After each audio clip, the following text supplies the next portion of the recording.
This game rocks. James Rolfe is a talented amateur filmmaker who has great potential for bigger and better things, but for his supposed review of Castlevania II: Simon's Quest, the angry Nintendo nerd obviously wasn't thinking straight.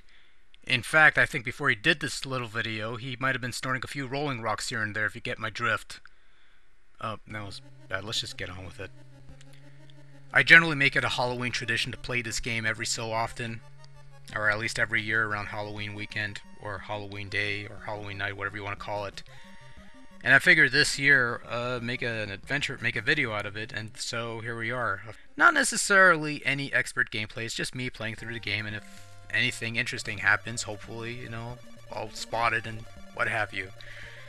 You know, if anything interesting happens, so be it, but for the most part, it's a game that I'm pretty comfortable with. It's certainly not a game that I'm going to be dying a whole lot. Hopefully I will probably make it through the whole game without dying once. Probably a pipe dream. So in any case, it's just, so yeah, this is a commentary of me playing through Castlevania II: Simon's Quest. I don't want to call it a Let's Play because I'm assuming a Let's Play, you're talking while you're playing, and this is not the case here. I'm actually played the game last night, on a Saturday night, and I'm doing a commentary Sunday afternoon.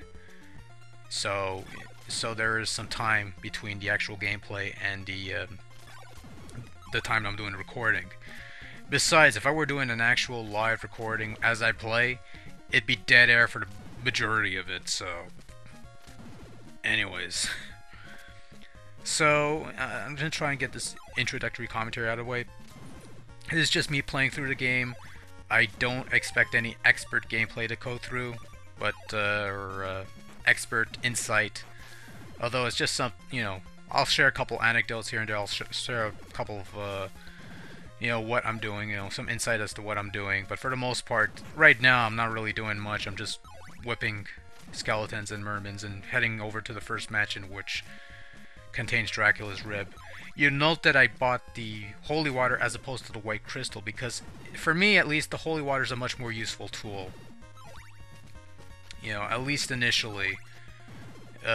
You buy the white crystal if you want to reveal a platform, but you don't really need it because the platform's actually I'll show you, like I said, but the holy water is a really useful tool for the most part, especially if you want to knock off enemies that are below you, and also, you know, it has other uses too, as you'll find out soon enough. So now it's nighttime. In theory, the enemies now have twice as many hit points. Although this doesn't really affect the mansions, it's always nighttime in the mansions, and time seems to stop while you're in the mansion, so you can take as much time as you want doing stuff. And as you can see, I was jumping like an idiot to catch the platform, which, like I said, is invisible unless you have a white crystal. At the moment, I'm tossing holy water. I could probably just jump on there and just whip his ass, but I choose to play cautiously, or stupidly, or whatever your case may be. But in any case, that's how I function. I usually just jump up and whip him, but for the sake of this video, I decided to play cautiously for some reason. So, anyways, these are the enemy blobs. Close call on that blob. Close call on that gargoyle. That was stupid. I don't know why I tossed holy water. I'm thinking, was Castlevania 1, where it blew up. But it doesn't. What I like about the gargoyles is that they usually drop these big hearts. So they give you, like, I think the way the heart system works, you know, I probably should have paid attention, but the small hearts give you 2 hearts, half hearts give you 4 hearts, and the hearts give you, I think, 8? It could be, maybe. And like I said, I don't count these things. I don't know why, I probably should, but it's sort of like Kid Icarus, where, you know, you collect hearts for currency. But in addition to that, the hearts also act as your experience points. So the more, you know, as you get hearts, you also get experience points. That's my first hit of the game. Absolutely brilliant. The most stupidest thing you could get hit by is that. Anyways, so the hearts, they give you experience points, which you get a certain amount of experience points. You get a little stronger, you could resist more damage. But at the same time, you have to go to another area where the enemies are much stronger if you want to move on to the next. Because it's a weird experience. The experience system here is kind of weird. Where if you if I were to get into the next level of experience here, I can't get any more points here. I have to go to another area. It's just, anyways. So here I am getting the oak stake. I'm getting the book that's hidden in the wall. That's the main purpose of holy water is finding blocks that you could break. And also it's useful to uncover false blocks or pitfalls, if you want to call them that. But yeah, anyways. So right now I'm just going through the maze that is Berkeley Mansion, so I can get Dracula's Rib, which is probably the item that's going to see the most use in this game, for obvious reasons that we'll find out later on. So here's another clue to Dracula's riddle. I've never really figured out what Dracula's riddle was. Presumably it's what you're supposed to do, but some of these clues... the one thing that the game's infamous for is giving you hints and clues that are either hard to figure out or it's just full of shit. And we're going to come across one of the pitfalls here. And this one's kind of obvious. But yeah, you saw the holy water go through, you saw the skeleton backing off. That's usually a good indication that the blocks that's before you is not on the level. Unfortunately, you know, so here's the orb, here's the oak stake. And congratulations, I now process Dracula's Rib. And when I was a kid, I had no idea what process mean. I didn't know it was a typo. I didn't even know what possess was, so... So anyways, I selected the rib, and as you can tell, it gives me a nice little shield. The purpose of the shield is simply to deflect fireballs. That's all it does. And I drop through the floor. If you go right, there's another false wall, but there's really nothing there. It's just a couple of blobs, not much more than that. So now, usually around this point, I just take the time to build up experience points, especially with the gargoyles. And what I usually like to do is I usually like to go back and I got 70 points. I'm almost at the next level, so I'll just go back here and okay, bad idea. Alright, never mind. I'll just go here. I think there's another gargoyle. Yes, there is. Go figure. No heart. God damn. Yeah, you saw the fireball deflect. Doesn't hurt the bad guys, but it's useful as a defensive means. Of course, obviously, the only way you could use the shield is if you're standing still or jumping, which is a no-brainer, obviously. Yeah, but anyways, worth pointing out. I'm just gonna go up here to kill some more gargoyles so I could get more experience points, because I'm close to getting a new level. Another big heart.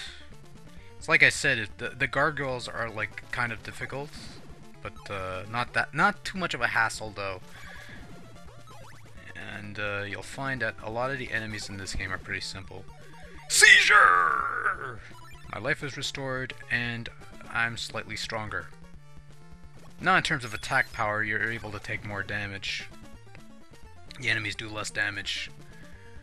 And right now I'm just gonna get out of here because I got no reason to stick around.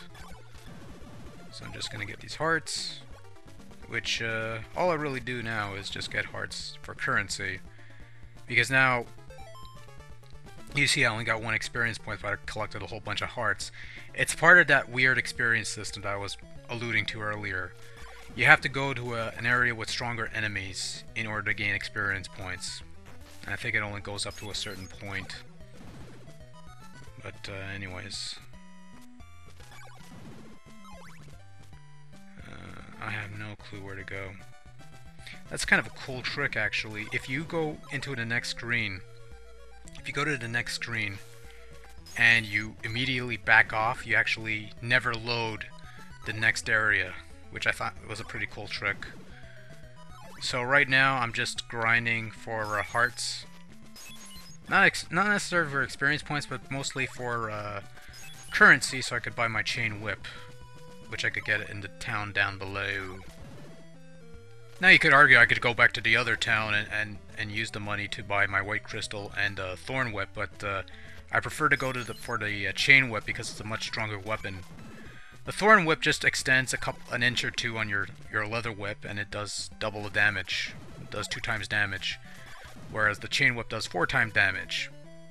It costs a lot more, but it does more damage, and it's a nicer looking whip effect, and it has a cool sound effect when you whip, which is kind of nice. And then from there, for 200 hearts, you get the Morning Star, which more resembles the Vampire Killer's fully chain whip thing. So now you see I got 150 hearts. I got enough for my what's his face there? Chain whip. But I've got a long way to go before the sun rises. You don't want to go in that lava, that kills you. No, it doesn't kill you right off the bat. It's not like the water, you fall in the water, you die. Like, that's a cool trick you could do, though. You know, it's like you walk into the next screen, but you pull back right away, and it's a rather nice little trick. You know, I like doing every so often. At 162, but you see that all those hearts I'm collecting, I only have 1 experience point. I gotta go someplace where there's stronger enemies than the scrubs that I'm fighting here. Which, if I were to go right on the mansion, past the mansion, I would fight more powerful enemies. But for now, like I said, I'm just grinding for the sake of grinding, because I've got nothing better to do. Not to mention, like a lot of people tend to be annoyed by the repetition of always fighting the same enemies in order to grind, but you know, aren't a lot of RPGs like that? You know, especially during the time, aren't like games like Dragon Warrior, Dragon Quest, whatever you want to call it, or Final Fantasies, or all that stuff. Isn't that all it is? You roam around the playfield, you fight enemies, you get experience points. Isn't that all grinding? Isn't that the same thing? No, even Symphony of the Night. The morning sun has vanquished a horrible night, and my flubbing skills. Hooray! Another sip of coffee at this point. Like I said, though, it's like, isn't Symphony of the Night the same thing, though? You're grinding for weapons, you're grinding for experience points. You know, all the Metroidvanias, it's pretty much the same thing. You know, you gotta grind if you want to build up your levels. So anyways, we're at the new town. And it's around here that we start getting a little, yeah, clues to Dracula's riddles are in the town of Alda. Or Alba, sorry, I can't read anymore. I wish it was Alda, it would have been a much better town. Anyways, we're gonna climb up here, we're gonna get our chain whip. And, oh no, there's nobody here! Yeah, the bottom of the screen's a dead giveaway. All you really need is holy water to break away the blocks. And, yeah, a lot of these towns, the merchants are hidden from plain sight, so you gotta break the blocks away. And it took me a while to figure this out, that much I'll admit. But, you know, I think what gave it away was that one store with the Morning Star, which had the hole in the middle, so I figured, you know, it might be the same thing with, you know, with the other room. So I poured holy water one day, and lo and behold, I had a hole. Mind you, it was just for laurels, which at the time I didn't see much use for, but still. You know, I used that noggin as, anyways, I fell in there to prove a point. So yeah, that's my chain whip. If it was a leather whip, these guys would be taking 2 hits to die. And, when night fell, they would take 4 hits to die, because, you know, nighttime doubles the strength of the enemies. Anyways, I'm gonna dip in here so I could go to church, and, we'll go to church, and we're gonna end it on that note. For the most part, I really got not much else left to do around here. It's just, probably I'm gonna get the dagger in the next round. And, yeah, talk to the priest. We'll rest here for a while, and I will end it here, and I'll see you in part 2. Later. So when we last left Simon Belmont, he was resting at a church. He just acquired a chain whip, and he also got Dracula's rib, which is used to deflect fireballs. So all in all, not a bad day, and not a good waste of our good 15 minutes, so let's keep moving. So now we're in the cave with the ghostly eyeballs and the skeletons. You want to make sure not to avoid the lava pits because they'll drain you of health, and they're another common hazard in this game. I killed this eyeball thing. That's it. Yeah, the jumping mechanics in this game, There are some narrow passages that if you bounce your head off a ceiling, you'll drop down. And it's not like the other Castlevanias where, you know, you're given a little leeway. If your head passes through a higher block, you know, it won't smack you straight down. But here, you know, the collision is almost precise. So it's something you had to get used to if you're going from Castlevania 2 1 or from Castlevania 1 to Castlevania 2, where you're given some leeway in the first game and not so much here. But like I said, like I didn't really notice that kind of an issue because, like I said, this was my first Castlevania. I had not played the original prior to this, so because, you know, I got an NES late in the game, quite frankly, around 90-ish. So anyways, we've got our Sacred Flame, which is hidden in the wall as opposed to a ring of fire as the clue to Dracula's riddle had alluded to. In fact, I don't think there was a wall of flames anywhere, or a ring of flames, rather. So now we're going to make our long trek back to the town, and yeah, pretty much.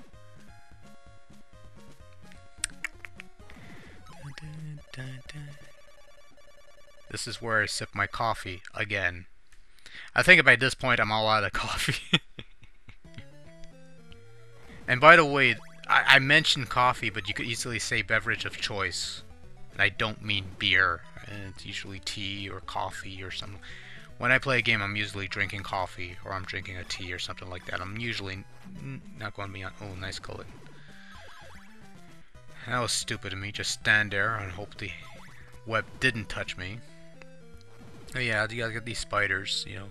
You have your share of enemies that, you know, aren't just moving back and forth, but at the same time, you know, the variety of enemies in this game isn't all that diverse for the most part. Although, you know, you do have your different share. And you got the vampire bats that float up and down. And you got the flames. The flame is a slightly more powerful weapon than the holy water, but it costs more. It costs 1 heart per usage, as you could just see there. And anyways, I'm making my way back to the town of Jova, where I could get my white crystal. Of course, it's gonna be a while before the sun rises, so I might as well use the time to gather some hearts for other items such as laurels and garlic and stuff that I'll need later on. So for the most part, this part is mostly grinding. And grinding is so exciting, he lied. But it's like I said in the first part, a lot of these adventure games, these RPG games, especially during the time, is rooted in constant grinding. You know, you're always collecting experience points, currency, stuff like that. If you want, especially if you want to get like a new item or something like that, you know, it's repetition. And just revealed another path, which I never take actually. Like I never went down that bottom path. I usually just take the top path and be done with it. Mostly because I want to avoid the lava pits. But at the same time, it's just really, what's the point? So I'm making my way back to the first town, and presumably I'm gonna have to fight zombies, you know, while I wait, which is always fun to have. So I'm just making my way through here. I think at this point there's not really much to do.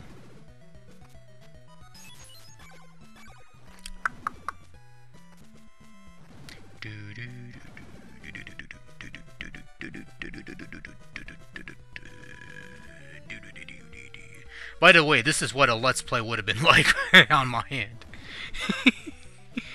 I just mumbled a song, and that's not a whole lot of stuff. I guess while I'm grinding through zombies, it shouldn't take me too long. Well, I'm grinding through zombies for the most part. Yeah, but I remember a bunch of friends of mine used to have this game, and we used to help each other out. And the morning sun has vanquished the horrible night and interrupted my story. Thanks a lot. That was kind of rude of you, game, by the way. I was about to tell a nice little anecdote from my youth, and you had to interrupt the gameplay with your 10 tedious seconds. I think it was more like 8. I think I timed it one time. It was just 8 seconds or something. Whatever, anyways. So I went to church, healed up. Now I'm going to go buy my white crystal that I didn't buy earlier on because I didn't really need it. And I could have just dropped down, but I don't like dropping down for fear of falling into water. So now, hopefully, I'm probably going to make a detour and pick up the dagger along the way. I don't know, we'll find out. No, I'll think about it. In the meantime, I'll just go through here. So anyways, like I was saying, back when I was kids, like, it wasn't just me, it was a bunch of us had this game, and we usually get together and we usually talk about the game, and it's like, you know, and you know, we'll find like tricks and secrets and stuff. Or, you know, where to go, what to do, and it's like, you know, he had like this little brain trust here, so to speak, where we share, you know, our experiences with each other. You know, we found something really cool here. It's like, you know, the chain whip being sold here. Oh no, we didn't know that. Where is it? Holy water. That blah blah blah. That was my contribution, by the way, was finding out where the chain whip was. 4-year-old, I think it was someone's 4-year-old cousin. Figured out that you needed a blue crystal by the lake to get to Rover's mansion, or I think it was Rover, the one with Dracula's heart in it.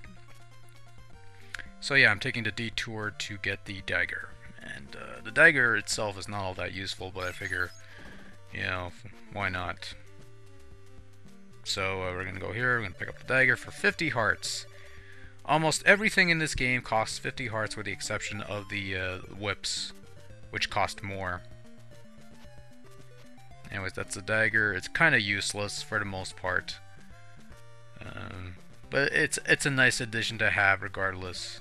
At least until you get like the silver and golden knives, which are much later on. I don't know if we're gonna get it this episode, but yeah, well, you never know really. So anyways, rather than go left and be there much quicker, I decided to go here because I'm an asshole, or rather, I just want to grind. Whatever choice may be. So I'm gonna climb up here. Yep, of course, predictably the eyeball's gonna be there. I actually made that jump on the first try.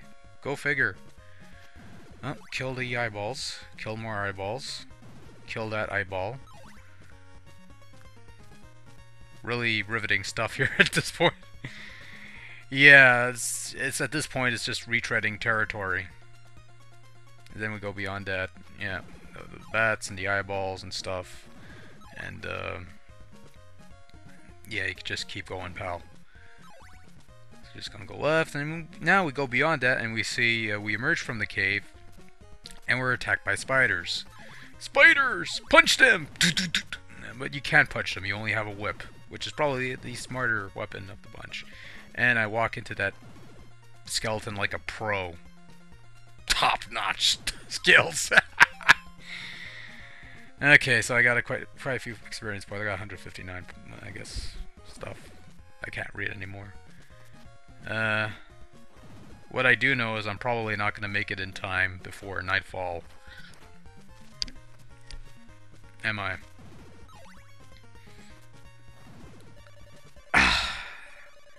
What'd I tell you? Yeah, I told you I wasn't going to make it. Oh, time for more level grinding. Woohoo! Yeah, that's always a fun part. By the way, did you catch that web just flying over my head? That was, like, brilliant. So yeah, that's really not much else for me to do here except grinding. By the way, yeah. So anyways, if I were to have made it on time, I would have climbed up these steps and met my first crystal knight, who would have traded my white crystal for his blue crystal. So I would have traded my white ball for his blue ball. I don't know why I want that. By the way, that ledge, you're normally not supposed to be able to jump over it. But if you time your jump and whip at the same time, you know, just right, you'd be able to make it. And then, you know, from there, you cross a huge marsh pit, lava pit, whatever you want to call it. And by the way, by huge I mean huge. It's a pretty long stretch. So if you don't have any laurels, you're not gonna survive. You know, that's almost a guarantee.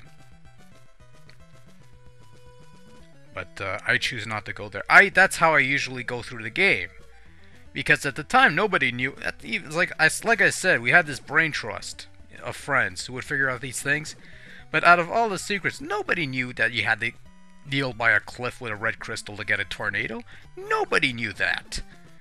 You know, it's like I will give some people that. Some of the clues are cryptic, you know, and at times you're not really supposed to know. You're not really supposed to know how to figure out next. But nobody knew that you were to get it. You know, among our group at least, nobody knew, and we didn't have Nintendo Power or the internet.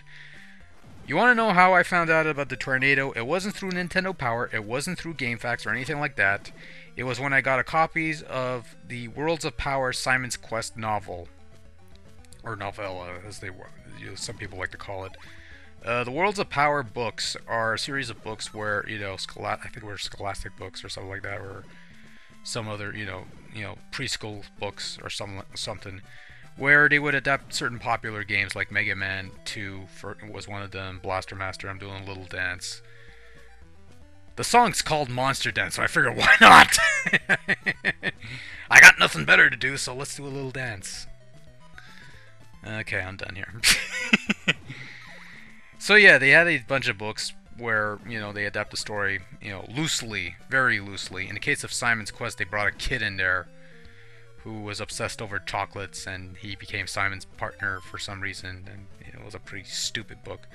But what it did do was give you these game tips that would apply to the game. That's where I would find out about the tornado, and then when I played the game again, you know, and I used the tornado, it's like, son of a bitch, there's actually a tornado in here. And now I think that was the first time I ever said son of a bitch, was that time when I found out about the tornado. So thanks a lot, Worlds of Power, Simon's Quest. You ruined my childhood, bastard. And you woke my dog too. Nah, she's still sleeping, it's okay. So yeah, we're gonna talk to the Crystal Knight here, and he's gonna exchange a white crystal for a blue one. A white ball for a blue ball, and if you try to talk to him again, he wouldn't exchange it back. So if you wanted a white crystal, you have to fork out another 50 hearts, but there's no reason why you'd want to. So yeah, so I'm gonna go here, and we're gonna buy some laurels, and I think they also sell garlic here, I believe. A lot of these towns, they sell garlic, they sell laurels, or they sell both. And you know, it's usually a quicker way is just break through the blocks and just get the things like that. Buy some of my laurels. Yes. Okay, just get on with it. There we go. Yeah, what the laurels do is basically you buy 2 laurels. Like it says there, 2 laurels. Each use of the laurels will give you temporary invulnerability. So you can basically just walk through enemies, walk through beds of spike, and marsh pits, and not take damage, which is pretty cool. So now we're gonna go find the shop that sells the garlic, and I think this is it. It's been a while, folks, but yeah, I'm gonna have to go down the long way. So ooh, a book. An old gypsy holds a diamond in front of Deborah's cliff. Or Deborah Cliff. Or I don't care what kind of cliff it is. Okay, so we're gonna see what we have here. We have an old gypsy sitting on his ass. Brilliant. Dracula's eyeball reflects the curse. That's brilliant. Till next time, folks. So if you missed part 2, you didn't really miss much. I was just level grinding. I bought a dagger along the way, and I picked up blue crystal that I need to uncover the next mansion to get Dracula's heart. Right now, I'm just looking for the shop that is going to sell me the garlic that I need for the graveyard. Now, garlic is a pretty simple item to use. It's much like the laurels. You know, you pay 50 hearts for 2 cloves of garlic. Garlic, under normal circumstances, you lay it on the ground, and whatever enemy passes by, it will stun them and, you know, keep them in place until they die eventually. So it's like a stunning weapon. Unfortunately, the damage that the garlic does per hit is very minimal, so it's not quite that useful as a weapon, but the real use of garlic is to summon these spirits that inhabit the graveyards. It's not just any spot, you have to go to a specific spot in the graveyard and it will summon the spirit. Like I'm going to show you right now, for example. I'm going to pick out the garlic, and there's your spirit. I'm going to switch to the holy water so I don't accidentally drop the other clove of garlic, which I need for another cemetery.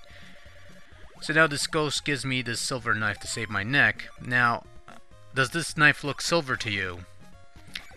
I don't know, it looks kind of yellowish. Yeah. In any case, that's the silver knife. It covers a greater distance than your dagger, but, you know, much like the flame, it costs 1 heart per usage, so this is where we start getting into the weapons that use hearts as ammo, much like in the classic Castlevanias that we all know and love. So now we're going back to the forest, and we're going to go back to the staircase and climb down, which is where we're going to find the second mansion. Like I said before, you know, a 4-year-old found out about that. Better not spoil it. In any case, just go down here. A lot of backtracking, that's a lot of thing, but that's, like I said, it's a lot of, like a lot of these adventures are. Does it extend the game more than necessary? Yeah, but it's like I said before, once you figure out where to do and where to go, you know, it comes out pretty quickly. You know, I remember off the top of my head, if I play through the game from beginning to end, it takes me about an hour and a half on average. You know, if I play the whole thing in one shot, and certainly there are people who have been able to play through this a lot quicker. So this is the lake. I'm going to switch to the blue crystal. You kneel by the lake. Now you'll note at the bottom of the screen you could see the top of the 2 blocks, so you have some idea where to go if you see that, but you don't know what to do. And it's like I said before, somebody's 4-year-old cousin figured this out before the rest of us 8 to 10 years old at the time. So I doubt the kid had Nintendo power because the guy's cousin didn't. And I'm not joking here.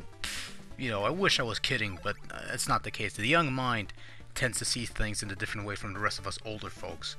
So this is where you're supposed to go, rather than upstairs messing around with the skeletons and the gargoyles and the bats. You go through the wall. Would you have known that? Possibly if you used holy water or took a leap of faith, but in any case, it tends to be one of the more baffling secrets, but not as baffling as it would be later on, but I digress. Anyways, you go straight to the right, you avoid this platform, and the higher path, we do the little dance, why not? The higher path leads to a Dracula clue, I believe, I don't remember, but we're going to take the bottom path because that's where our oak steak merchant happens to be. And yes please, I want an oak steak. And and again we have the invisible pitfalls, which are as plain as day. Yeah, like okay, so it's like on top it's the extra clue. I think it's the extra clue. I gotta advance, I guess. Yeah, I do. That's a devious trick right there, though. You know, you got the horizontal platform will push you off the platform. It's a pretty nasty trap there, but one that's easy to evade and figure out. So now we're just gonna climb up the stairs. It's pretty simple stuff. It's like the sad thing about this game, unfortunately, is that the enemies don't really do much. They either walk around, some will react, but for the most part, it's just them running around back and forth, or they're set in a set pattern. You know, that's the real. But you know, it's not a big deal or anything. Certainly, there are games that are much simpler. Now, this is the trouble spot.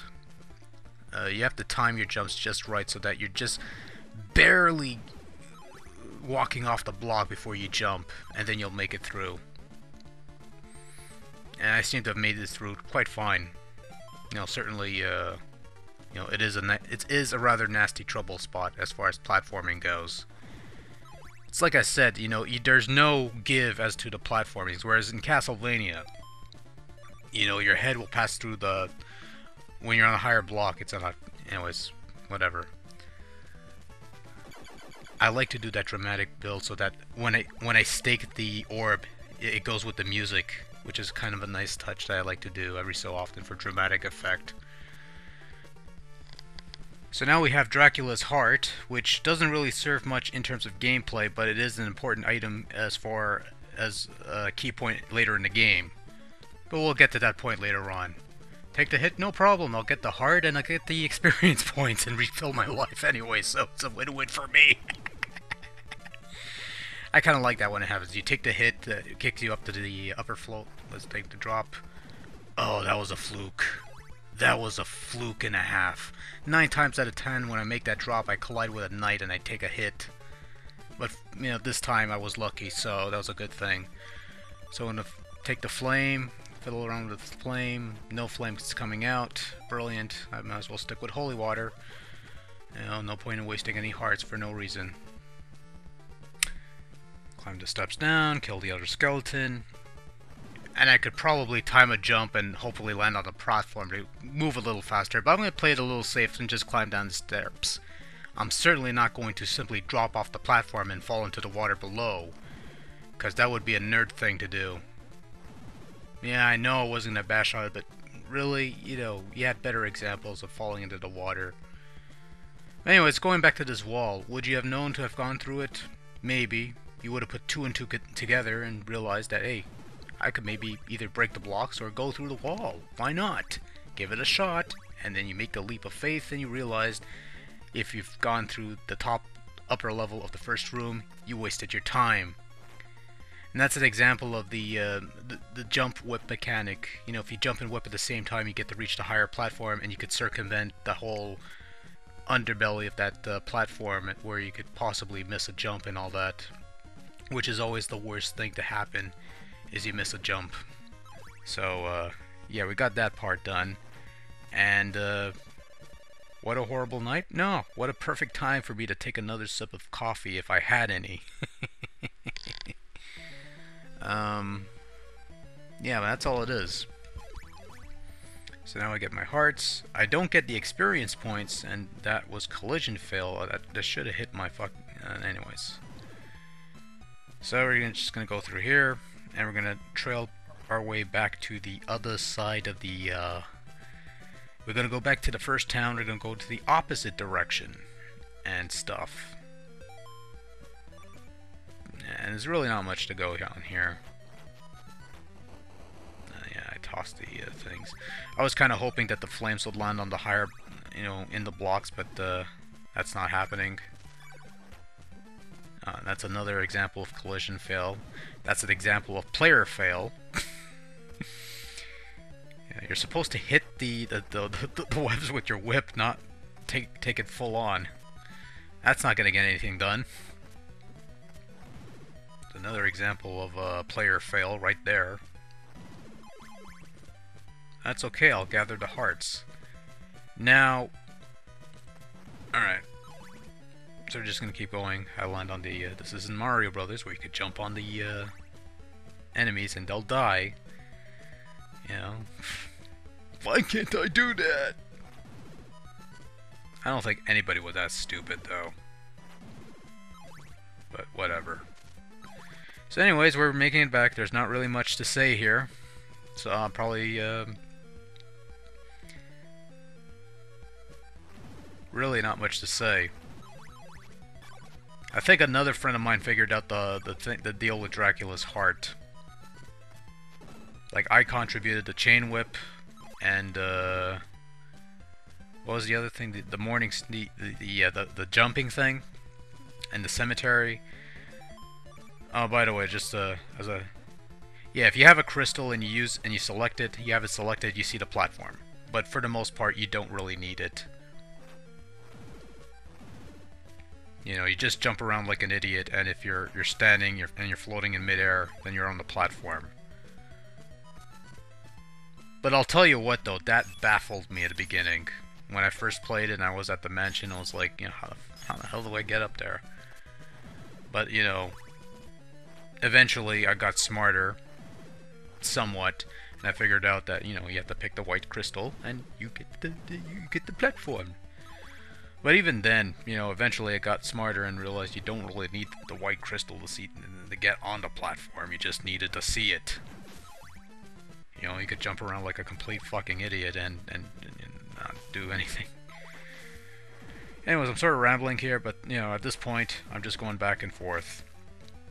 You know, I kind of like the music in this game, and, you know, a lot of people will say, you know, even if whether you like the game or you don't like the game, whether you think it's good, whether you think it's a piece of crap, the one strong point of the game is the music, and you know, Castlevania II certainly has a bunch of good tracks. You know, the drawback, of course, it doesn't have that many tracks. You know, you have the town theme, you got the Bloody Tears, you got the Monster Dance, you got the Dwelling of Doom, you got the couple of songs that play when you're in the Dracula's castle.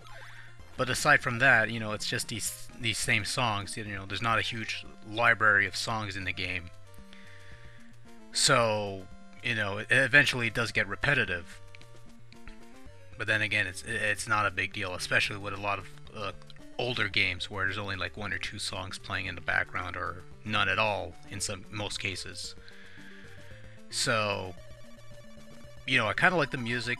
Kind of feel it's repetitive at times, but you know, if the songs were of lesser quality, I probably would have been irritated. But for the most part, the music here is good, so I can't really complain in that regard.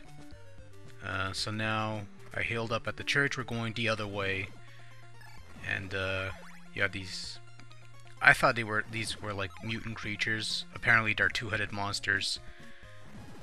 They sure don't look like two-headed monsters, but you know, at least in a smaller format. But when you zoom up a, you know, if you watch it in like a picture viewer or something, you know, you'll notice the two heads.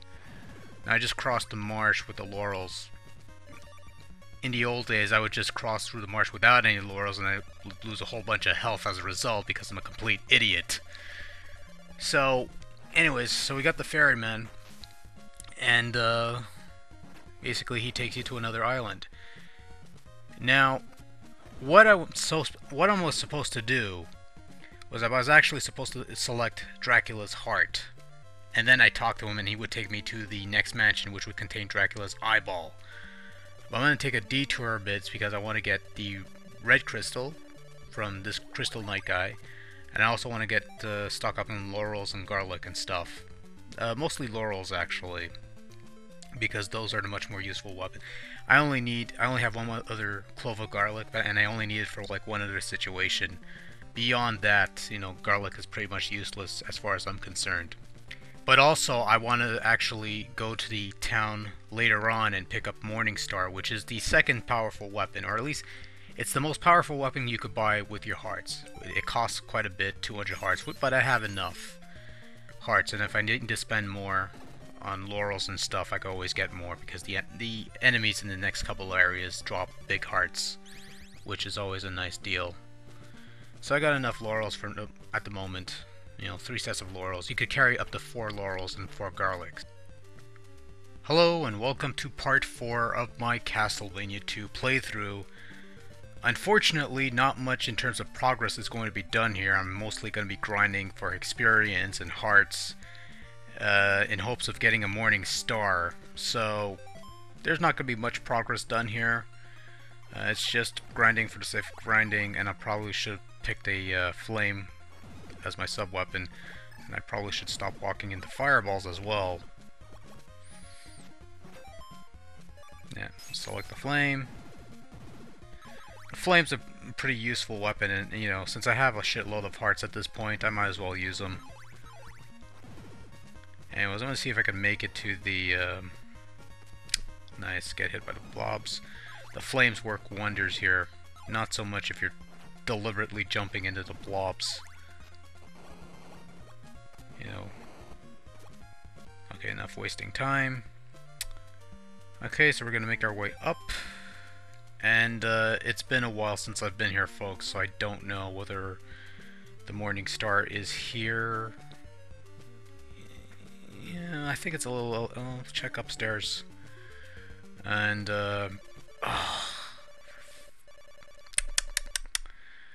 If I had any coffee... Oh, hold on, hold on. Ah, there we go. That hits the spot right there. Oh, yeah. I got zombies, so... That's pretty much all I'm getting at this point, right? Yeah, looks like. Yeah, it's not up here, so it was on the second... Oh, god damn it. You know, this is what happens when you don't play this game often. Like, I know more or less where everything is, but sometimes memory is a bit fuzzy. So yeah, it's it's on the second floor. Brilliant. So now I jump on this platform. There's nothing here, so it's on the level... Yeah, there it is. You know, if I had made that turn, I probably wouldn't have made it anyways. I would have barely made it, actually. So either way, I would have been stuck fighting zombies all over the place. Yeah, okay, so, I guess we're gonna be grinding here. But this isn't such a bad thing, because we're at the next area is actually the cliff where the tornado was taking place. We're not gonna be touching the tornado yet. Oh yeah, the monsters here are a lot stronger. You'll note that it takes 4 hits from my chain whip to down the mummies and the flaming ghosts and all that jazz. And you know, it took me a while to figure out those are actually ghosts and not flaming mud creatures. So yeah, as you could probably tell, the mummies and the flying mud creatures, I mean ghosts, take more hits here. And it's also a good place to gain some hearts if you need them, because they drop big hearts, and big hearts give you many hearts. I think it was, yeah, the last count's 8. So, yeah, I'm just gonna go through here and switch over to the flame, which is absolutely useless. I guess I'm just gonna stick with the whip. You know, again, people like to complain about the grinding, but the irony of it is that the later Metroidvania games would pretty much be the same thing. You know, if you weren't strong enough to fight a boss or something, or go through a certain area, you had to go to a certain point and grind through enemies. Of course, the enemies in those games would obviously be more advanced than what's over here. You know, but it's still the same deal.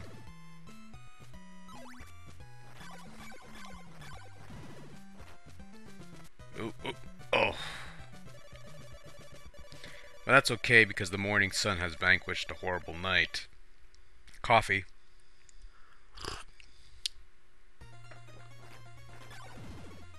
So now the mud creatures are a lot weaker, and we can get our morning star now, which is what I'm probably gonna do right now.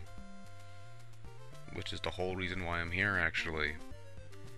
Anyways, the Morning Star shop is the only shop, as you're gonna see, it's the only shop where you don't have to break any blocks. And it's probably the one dead giveaway for me back in the day, that those empty rooms that we went into, you need to uncover with holy water, so... And that was one aspect I never really cared for, but I could understand what they were going for. And these merchants are so fearful that they might be caught by Dracula's minions or the curse or whatever the case may be, that they hid themselves in secret shops to prevent from being seen. Of course, they didn't count on some guy in red to show up and sprinkle holy water and expose their underground operations, so to speak. Anyways, I'm sorry, just rambling here. At this point, there's not really much else for me to do. I'm probably just gonna head back and make it to a church, or probably get some more experiences for the hell of it. You know, I like grinding for the sake of grinding. Actually, you know what? I think I might get the silk bag while I'm at it. That's probably something else I'm gonna need. And I need chicken at this point, but there's no chicken. Which is another unfortunate aspect. But the thing you have to understand is back from in my context, I didn't know there was chicken. But wait, that didn't come out right. And pitfall, nice, brilliant. See if I'm gonna try and make through. Yeah, you see, this is like the one annoying thing that I could agree with. It's the jumps. And that's another invisible pitfall that I didn't fall through, fortunately. So yeah, so we got the hands of death. Might as well toss the flames on there. We got the skeleton dragons, who they're not exactly the bone pillars from the old Castlevania traditional, but we'll take them.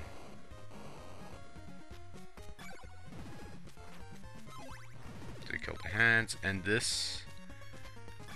That was another spot that I thought, you know, if I could make it with the jump whip mechanic, but instead I just dropped garlic and he gives me a silk bag. The other spirit. And the silk bag, all it does really is increases the capacity that you're able to carry laurels and garlic. So instead of carrying 4 of each, you could now carry up to 8, which is always good. Of course, that means more money to spend, in this case hearts. But it's always something that I generally go for. Sometimes sometimes I could go without it, but I think in this case I usually go for it anyways. Let's see if I can make this jump. And it's not happening, is it? I'm going to blow a laurel. Oh, one more try. Probably not gonna. Yeah. Yeah, I'll buy more at the shop anyways. So it's not like I gotta buy anything else at this point. Oh dear.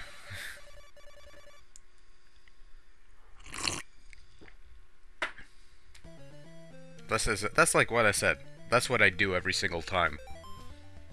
You know, if I have a beverage near me and that comes up, I use it as an opportunity to, yeah, I'm gonna have to use a laurel. I'm gonna be there forever if I don't. I'm gonna buy more anyways, because I need them for later on in the game. I'm gonna need them for a later segment. So in the meantime, I'm just grinding here, and this is another place where you could get mad hearts. You know, the Freddy monsters especially will give you big hearts, especially during the night. But they're also like the mummies; they like to react when you're near their presence. Although they have a nice little punch attack. That's kind of useless, but it sort of works, I guess.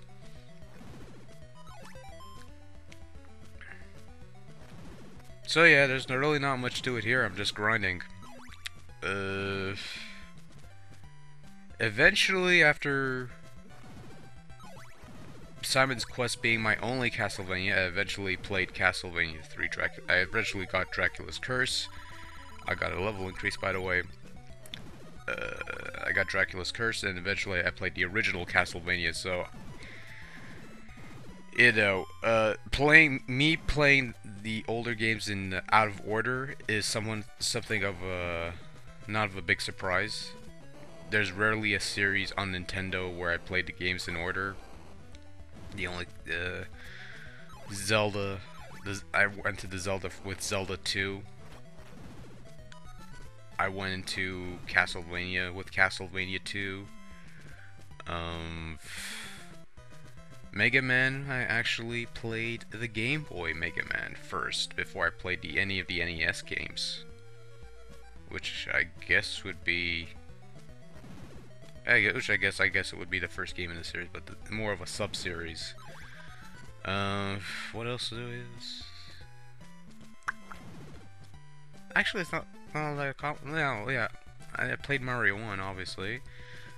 I started on Ninja Gaiden 2, I sucked at it. I eventually played the original, which is supposed to be a hell of a lot harder, but I actually got farther in that one up until 6-2 in the segment with the birds. The birds of death. The birds that will rape your ninja. And I'm getting off track here, aren't I? Anyways, again, nothing to see here. I'm just grinding for hearts and experience, and I guess it would be just hearts at this point. I don't think I'm getting any more experience from these guys. But again, it's not so bad. It's not so bad because it means more hearts to spend on stuff. I'm gonna go upstairs, I guess, because there's the church. Gee, I hope daylight comes by. My coffee's getting a bit cold. Oh, thank God.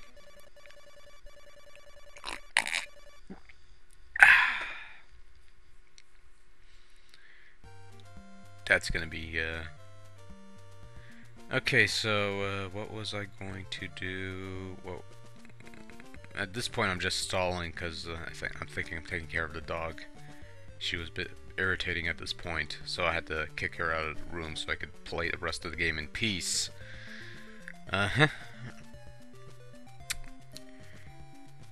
Any day now, pal. Any day. For those of you who are not watching, there we go. For those of you who are not who haven't watched the earlier parts, I just want to reiterate that I'm commentating after the fact. I'm not playing the game right now. I'm just looking at the footage. I'm just reacting to it. You know, because an actual Let's Play would be a lot more silent if I were actually talking while I was playing. There wouldn't be a whole lot of talking. Anyways, I'm just gonna go for the laurels. I'm not gonna go for any garlic because I don't really need garlic at this point. Like, you know, there's only... You know, like I said before, garlic has is used as a weapon, but it's not a particularly good weapon. So, anyways, I got 3 laurels. I'm probably gonna get some more. See if I can get like at least a couple more, cause laurels I'm gonna need. And for the better part of the next stretch, we're not gonna run across any. Well, we're gonna go back here. We're gonna backtrack here to get to the goddamn tornado, but beyond that, we're not gonna touch on the town until much later anyway. So we're gonna go back to the ferryman here, and then we're gonna switch to the heart, so that when we talk to him on the other side, he'll take us to the other mansion.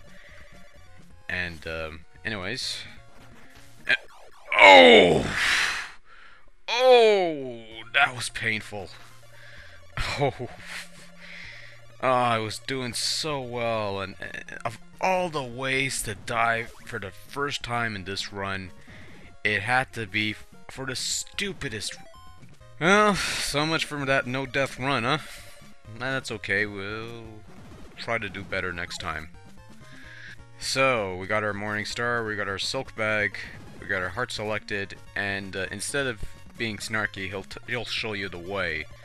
Let me show you the way. If you have Dracula's heart selected, he'll take you to an alternate path, as indicated by that little tone and the change in the color of the sky, which is always a nice thing. And right here, we're at mansion number 3, where Dracula's eyeball resides. There's also another being that resides here. And, this is a pretty... Okay, that was stupid of me. I mistimed that jump, that was my fault. I mistimed that climb, that was my fault. That wasn't my fault. Come on, get the fuck up here. Come on, there we go. That wasn't so hard, was it? Okay, that was a dead end. Like I said, it's been a while. Ooh, amazingly, I did not take that hit. Okay, there's a little blob, little blob, little blob, little blob, little blob. Little blob is scared of my fireballs. Any day now, pal. Come on. Yeah.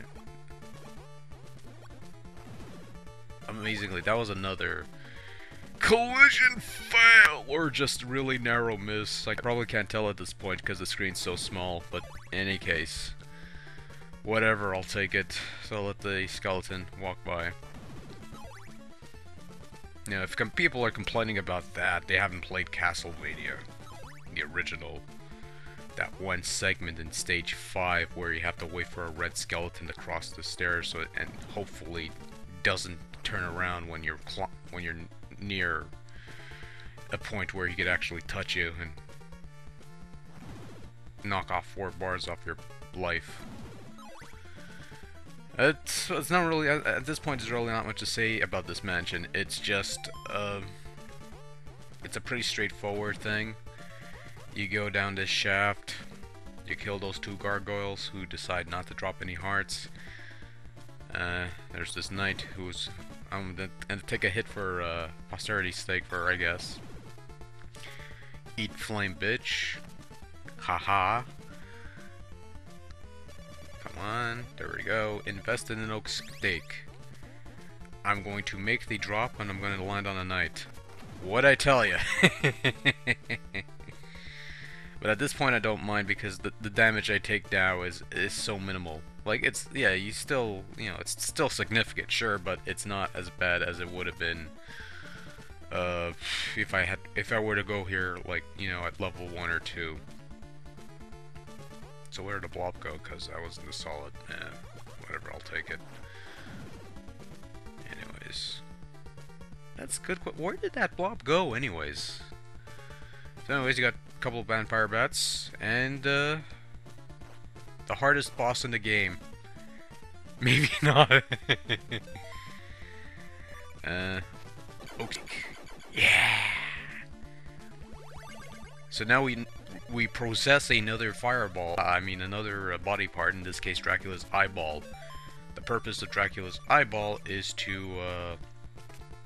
I don't really need the laurels actually. Just like. You know, it's just to be on the safe side, I guess.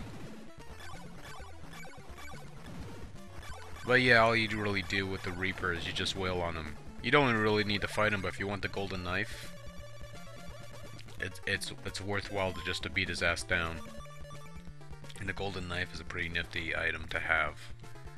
More so, for me, it's much more useful than the flame because, well, the flame has its uses, but the golden knife is a much more powerful weapon. As when you launch a knife, and I'll probably show it to you later on, when you launch a knife and it hits an enemy, it'll explode. And the explosion will last about a couple seconds, and during that time anything that hits it will either die off or take damage, depending on, it usually does 3 hits.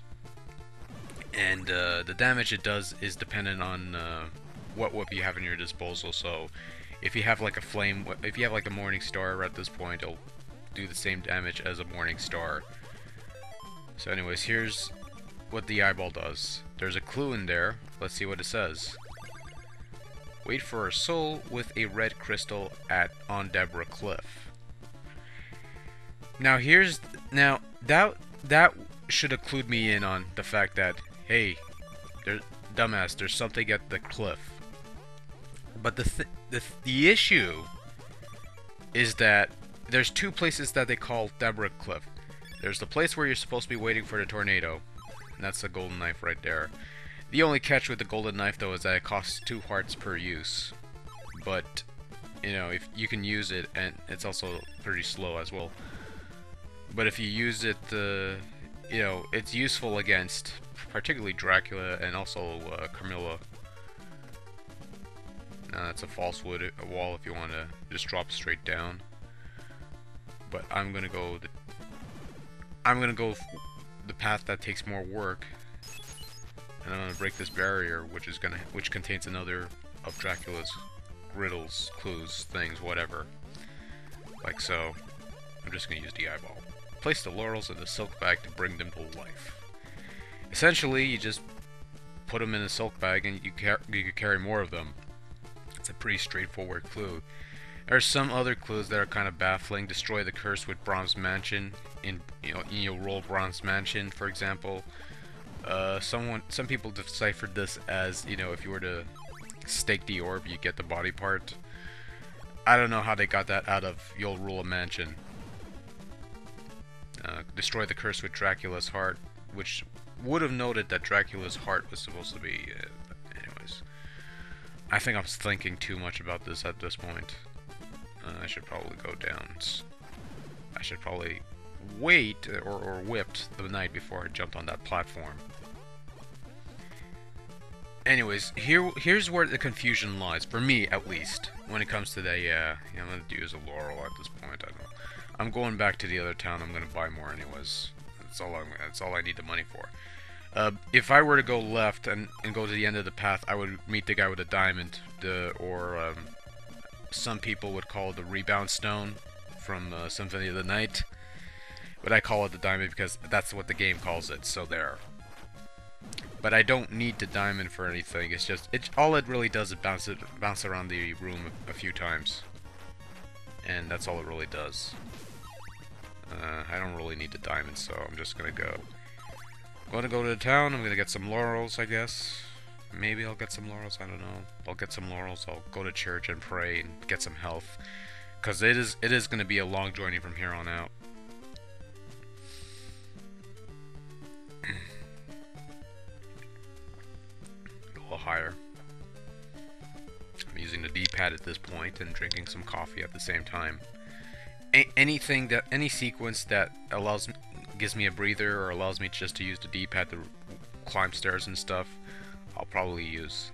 So the opportunity to sip my beverage. So we're gonna refill our health, which is good. It's important. We're gonna go down. Graphically speaking, though, the game's not bad. Although, they do tend to be repetitive, but with Nintendo, it's sort of to be expected, especially, you know, early on. Because they do reuse a lot of elements, like a lot of the room setups, they tend to...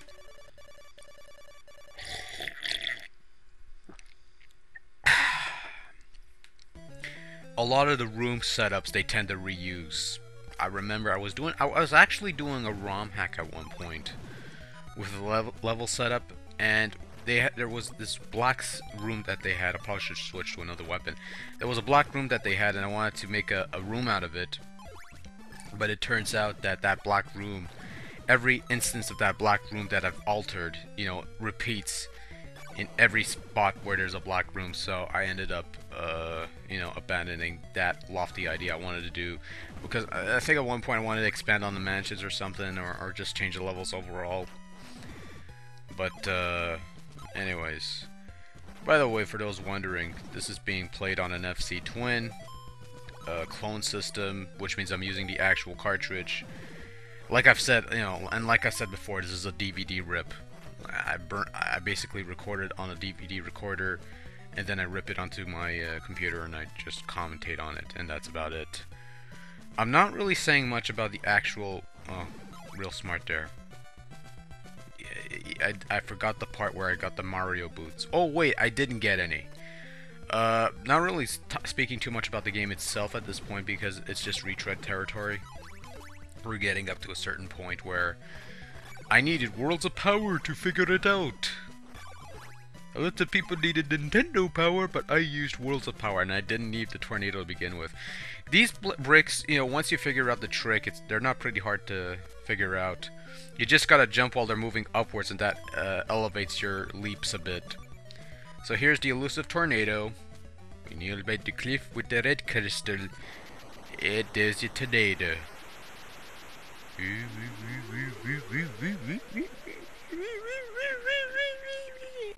You know, some people needed Nintendo Power to figure out that you needed a red crystal to summon Tornado.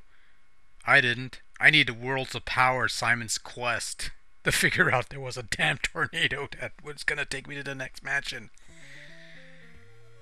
And all this time I've been doing a really difficult jump in the cemetery to get the Dracula's ring, and that was my first instance of game breaking, and I never really knew it. But in any case, here we are, the fourth mansion where we're gonna find Dracula's nail. This is where the other obscure secret is. Now you're supposed to go through that wall. That's pretty hard to figure out on its own, but that's not the way you're supposed to go. Especially if you want an oak steak. If you bought the oak steak from the other mansion, then you certainly saved yourself a whole lot of time going through this, for example. So anyways, we're going to venture through this maze that is, I don't know what the name of this mansion is. And I fell through it, yeah. It's been a while, folks, so I just gotta make sure I don't fall into the... That would have been a good indicator if the blob fell through the blocks. But, yeah. I made it through the stairs that the nerd didn't. Bite me, Jimmy boy. Anyways, you see the rocks, they're supposed to fall over, but they don't. And this is where you're supposed to go if you want to get the oak stake. And this is absolutely... This is an example of, you know, how the hell are you supposed to figure that out? Really. You jump through a wall. A wall that doesn't seem like much, but, you know, you jump through a wall and all of a sudden, you know, you're in another room. You're in a higher section that's different from everything else. And it looks like a dead end here, right? No, you break through the blocks. Kind of a no-brainer here. You go here. And there's nothing here. If you go the other way, you drop down, but you're not supposed to go the other way. You're supposed to go here. Not necessarily dropping on top of the knight and taking a hit. It's gonna be another case here, right? No. Anyways, yeah, you're supposed to go through this hole. That false wall, and this is where your oak stake merchant is hiding. That's an example of how the fuck are you supposed to figure that out.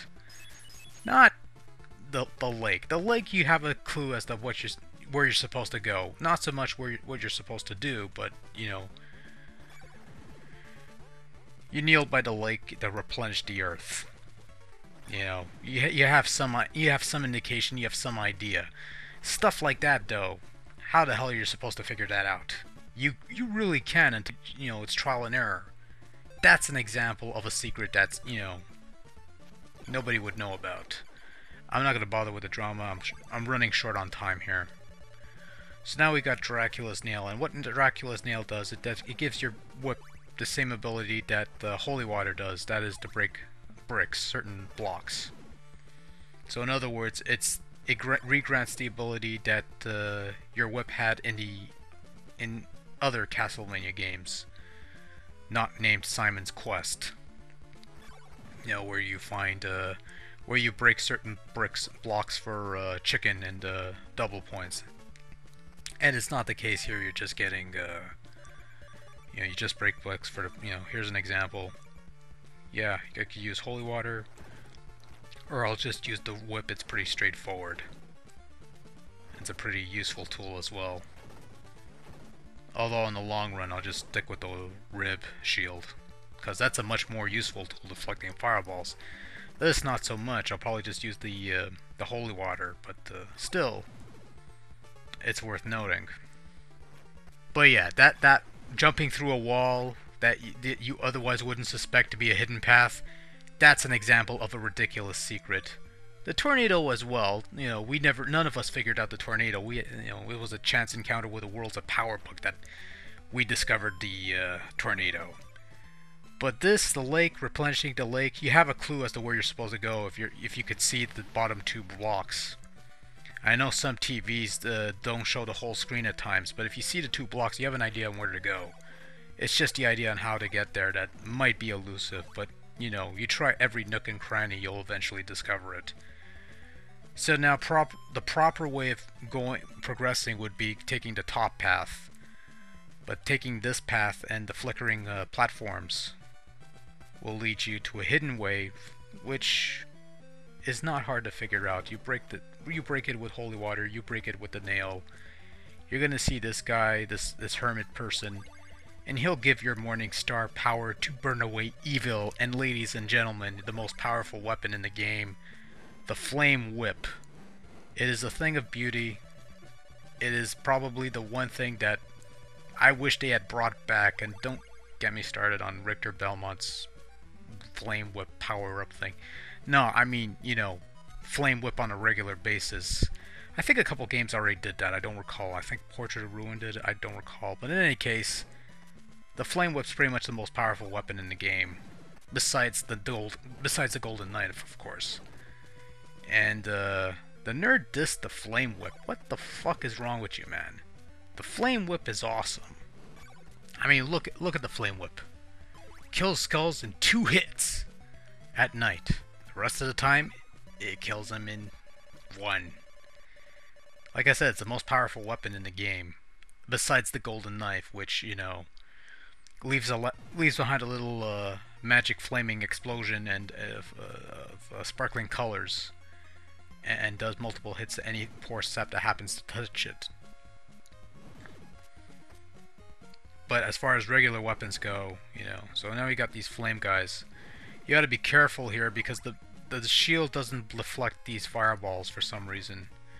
So now we got these magic blocks. Again, the whole trick is that, you know, when the block is moving up, that's when you jump because you're given a little boost in elevation, which I kind of like.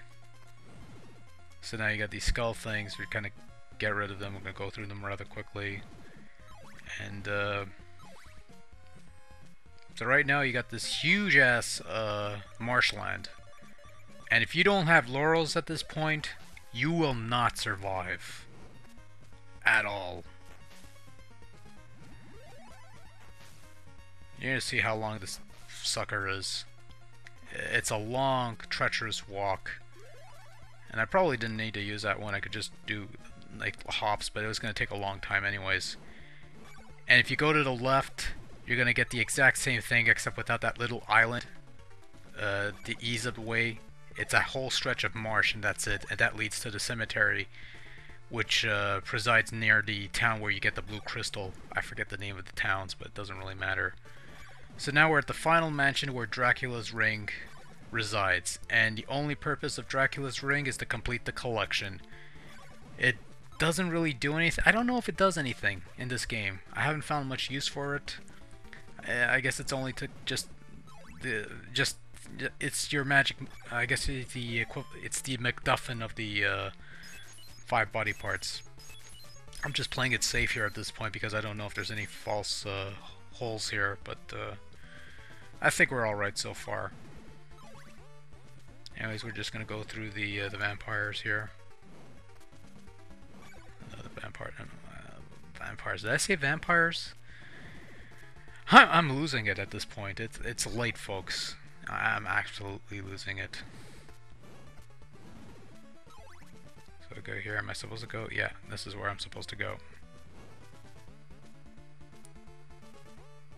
Yeah, that's where you're supposed to go. Nice drop. Did not expect it. Oh, I did not expect to not get hit by that flame.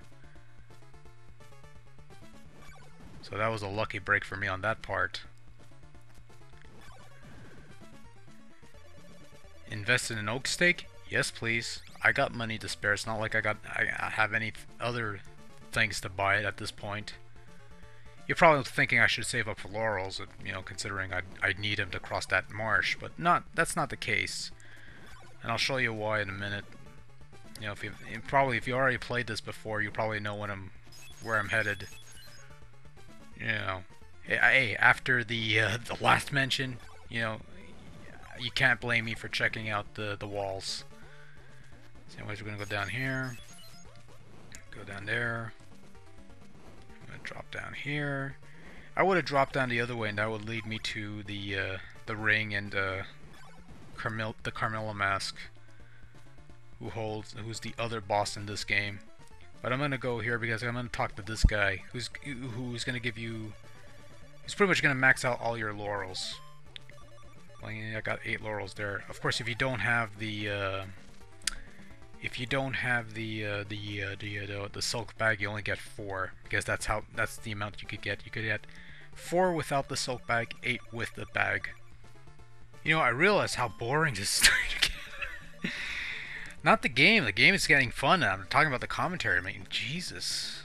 Let's try to liven this up a bit, but not too loudly because it's late at night. So anyways, this is the second boss, Carmilla, or Vampira. I don't remember what they used to call her, but this is what she does. She roams around the room in a circle, Occasionally, she'll drop tears that'll split into 5 fireballs, but if you have the rib and the golden knife, you should have no problem taking her down and getting your prize, the cross. Unlike the golden knife, which you don't necessarily need, but it's a good idea to have, the cross you do need for some reason. I don't know why. I honestly don't know. They say in the manual you need the cross and the 5 body parts, so essentially you need 6 different items in your procession to access Dracula's castle. Yeah, whatever. Anyways, I never tried to get to the castle without the cross. I mean, I guess it's a force of habit. I'll kill the Reaper for the knife, I'll kill Carmilla for the cross, and be done with it. So, yeah.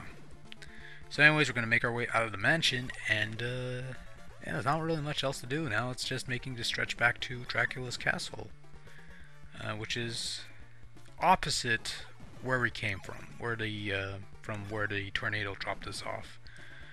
I'm trying to make through this as quickly as possible because I'm running low on time at this point. I'm almost done anyway, so... Anyways.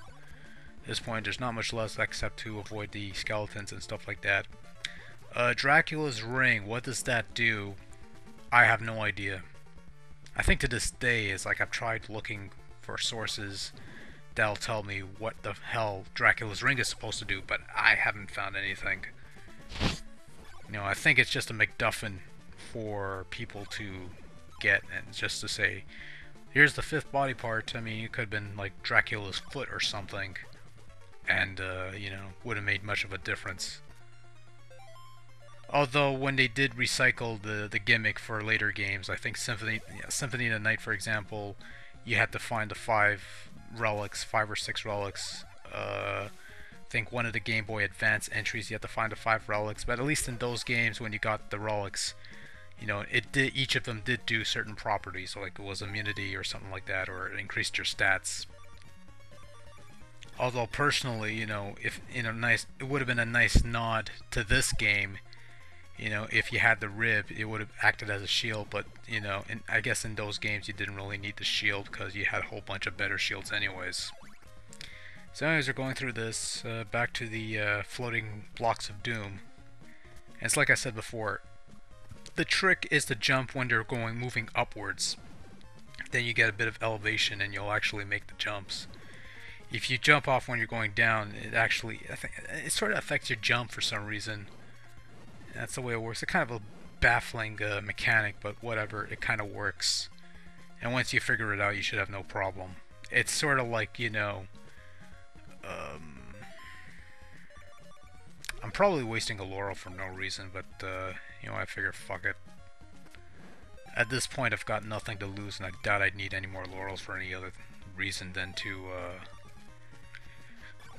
dump some flames on the Skeleton of Doom, and, you know, at this point, we're just gonna keep going, and, yeah, do the jump whip thing, so don't have to worry about going underneath and possibly missing the jump and falling to my doom, because it has happened on some occasions, and I don't doubt that some people have fell into that trip.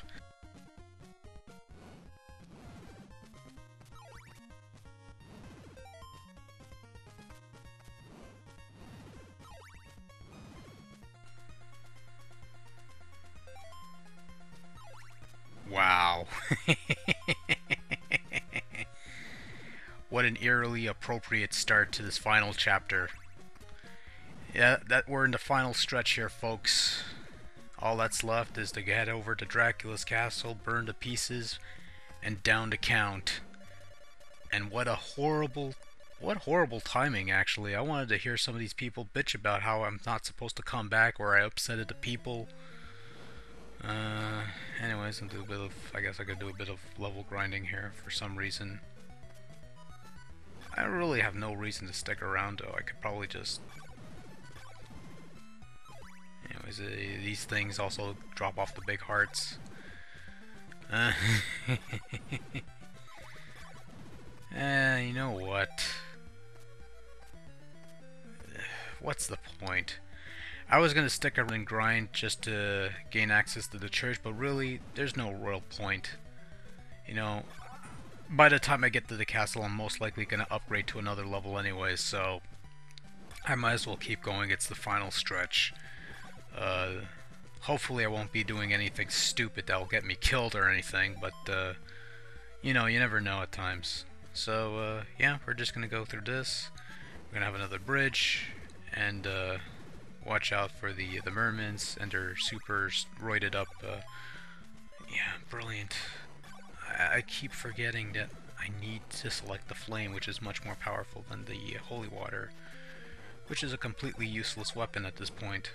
And I barely missed that. Ooh. If that was an opportunity for a cheap death, that would have been it. You know, fireball in front of you, fireball from behind. That would have been a perfect opportunity to knock me into the river. Fortunately, it didn't happen. Neither the hit nor the pitfall. So we're just gonna keep going, keep going, keep going. Go, go, go, go. Yeah. Now everybody has super speedy fireballs that I'm likely to run into. Fortunately, my rib could still deflect them, but that's about all they could do at this point. Another laurel. It's a smaller pit, but it's always a good thing. Alright, so now we're going to go down the steps, and unfortunately, now it's a split way, but you're supposed to go down. If you go straight, ahead, you'll cross a bridge and you'll reach it like a dead end.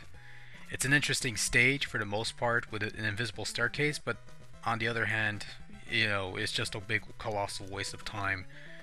So you go to this city, which during the daytime is deserted, which is this really sad thing about going through this at night, is that you don't get to see the city, which is all in black and white. It's all black and white, and it's all pretty cool. You know, some people don't like it, but I kind of find it cool. And then, you know, you go to this place, you see this one guy asks you to live with him. And nothing happens if you actually stick around, other than the fact that you waste your complete waste of time. So we're gonna kill these eagle things. And we should probably kill the... Yeah, you see, you know, I get my hearts, and I get the extra extended life, and I get hit with the eagle. Thanks. So we're gonna down a few more flaming mud monsters. I mean ghosts. And the morning sun has vanquished the horrible night. I'm probably gonna get the blue sky ending, which is the not the best ending, but it is something. Most likely I'm gonna get the blue ending. I'm pretty sure. So yeah, I break the barrier and I cross the bridge. And by the way, if you don't have all the body parts, those blocks don't break. Just so you know. So there is a consequence. You have to get the body parts and the cross. And here we are, the empty Dracula's castle, which the nerd complained about, but I kind of liked it. Even as a kid, I kind of liked it. It sort of built up to the final battle with Dracula. And even today, I think it's a really nice build-up, you know. You made your way here, there's no defenses, because nobody expects you to make it this far. They expect you to croak before you even got here. And I kind of like that, you know, they sent everybody out to get you, but nobody defended the castle because they thought you had no chance in hell, but here you are. It's a nice little build-up. The music in the background is like nice, spooky music. Really nice. Bit barren, yes. Bit drawn out, yes. But it was a nice, tense build-up. Okay, maybe not, but still, I like the build-up, you know. No enemies, it's all about the tension. And, you know, it kind of worked for me as a kid back in the day. Probably not so much now, but then again, you know, time and age, you know, sort of has that effect. So now Simon burns the body parts into the thing. Well, he throws the bags into the thing. It explodes. Despite the fact that the items are still in your inventory. And then you're fighting Dracula. If you give him a chance to strike, he'll actually put up a good fight. He likes to teleport around the room and shoot projectiles, which do massive damage. But as you can see, as long as he tends to stick around, stand in the middle for a long time to make a dramatic entrance. And if you let him, he'll put up a good fight. But as you can see, I took him down with the golden knife. Some people like to use the flame. I prefer the golden knife. It just gets the job done a lot quicker. In any case, this is the middle of the road ending, so to speak. Essentially, even though Simon defeated Dracula, he later croaks, and it's up to a new hero to take his place or something. There's like three different endings. The best ending is the one where the sky is red, and later on Dracula's hand comes out of the grave, which is a really cool effect. The worst ending is a plain Jane black and white ending, and despite being the worst ending, technically, it actually doesn't sound like it. It's actually pretty uplifting and whatnot. You know, doesn't sound depressing if anything. The only thing depressing is the lack of color, but that's besides the point. Yeah, okay. I figure I take over at this point. Hello, greetings from the year 2014. You've just watched my commentary, playthrough, let's play, whatever you want to call it, of Castlevania II Simon's Quest that I did back in 2011. This was originally uploaded onto YouTube as 7 parts, and obviously this is being uploaded again, or has been uploaded, you know, from your point of view, as one single hour and a half video, or slightly longer than that, because there is an extra bit that I added to this that all I want to show you as something of a quote-unquote bonus, even though technically this has already been featured in a separate video around the same time. But I mentioned at some point when I was doing the tornado thing that I had beaten the game long before I discovered the tornado on the cliff. And I'm going to show you, if you haven't seen, some of you already know about this, but I'm going to show you how I played Simon's Quest long before there was a tornado. This is how I played Simon's Quest. I would go towards the door and I would bounce around diamonds and just have a shitload of fun with that. And you know, you could bounce the diamonds all over the place and you know, have shitloads of fun with that. And that's absolutely amazing. But what you want to do is you want to get to the graveyard where you get the silver knife. This is I'm terrible with names, but this is where I'm in the town where there's the blue crystal. Right next to it is the town where you get the silver knife from the graveyard duck or something. Or wait, it was a stranger in it.